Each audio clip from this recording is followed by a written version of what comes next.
ان کے پاس کیا تھا؟ ایک پانی کا مشکیزہ تھا، کچھ کھجوریں تھی. وہاں پہ جب چھوڑ کے آتے ہیں، جب وہ واپس آ رہے ہوتے ہیں تو بی بی ہاجرہ ان کے پیچھے بھاگتی ہیں اور ان کو کہتی ہیں کہ آپ ہمیں کہاں چھوڑ کے جا رہے ہیں. وہ آگے سے کوئی جواب نہیں دیتے. وہ کہتی ہیں کہ جب تیسری دفعہ وہ پوچھتی ہیں تو ان کو یہ کہتی ہیں کہ کیا یہ آپ کے اللہ کا حکم ہے؟ تو ابراہیم علیہ السلام ہاں میں سر ہلاتے ہیں. تو بی بی ہاجرہ کہتی ہیں کہ اگر تو یہ آپ کے رب کا حکم ہے نا تو مجھے کوئی اعتراض نہیں ہے اس پہ، انشاءاللہ آپ کا رب جو ہے وہ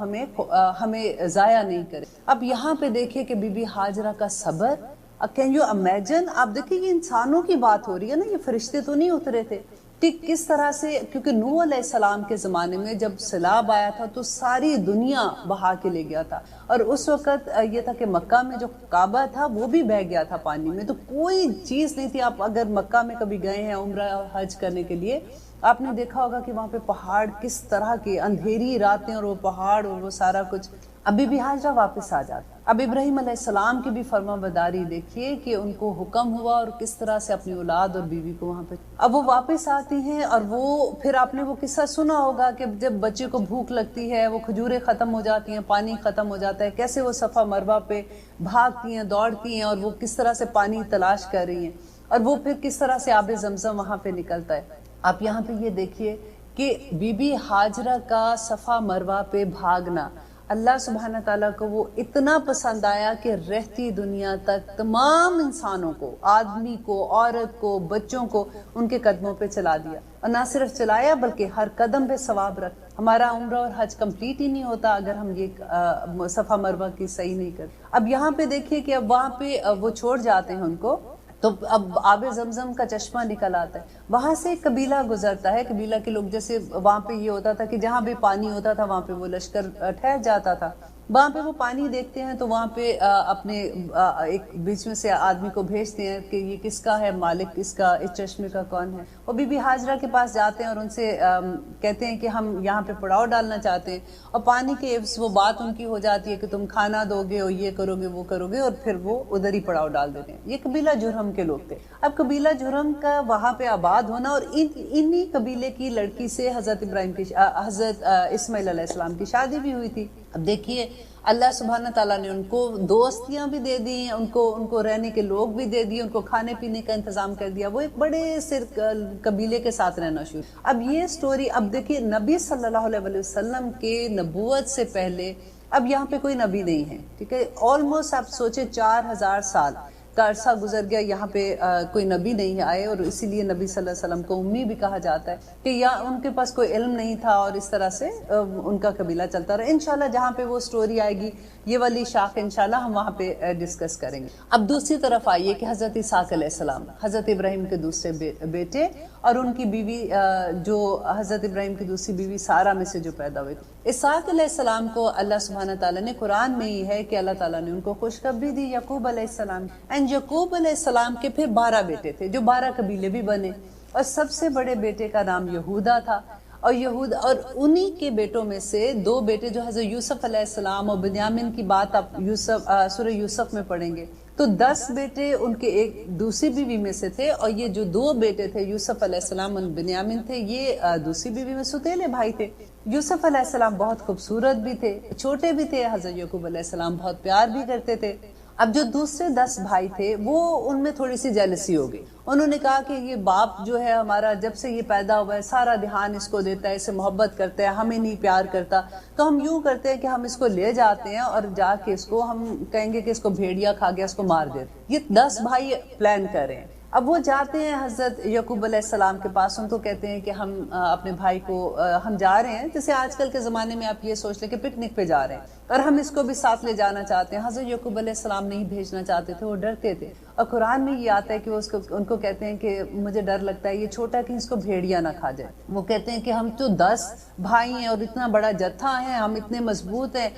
تو ہم ایسا نہیں ہوگا، ہم سارے اس کے یہ باہر نکلے گا، اس کو مزہ بھی آئے گا. تو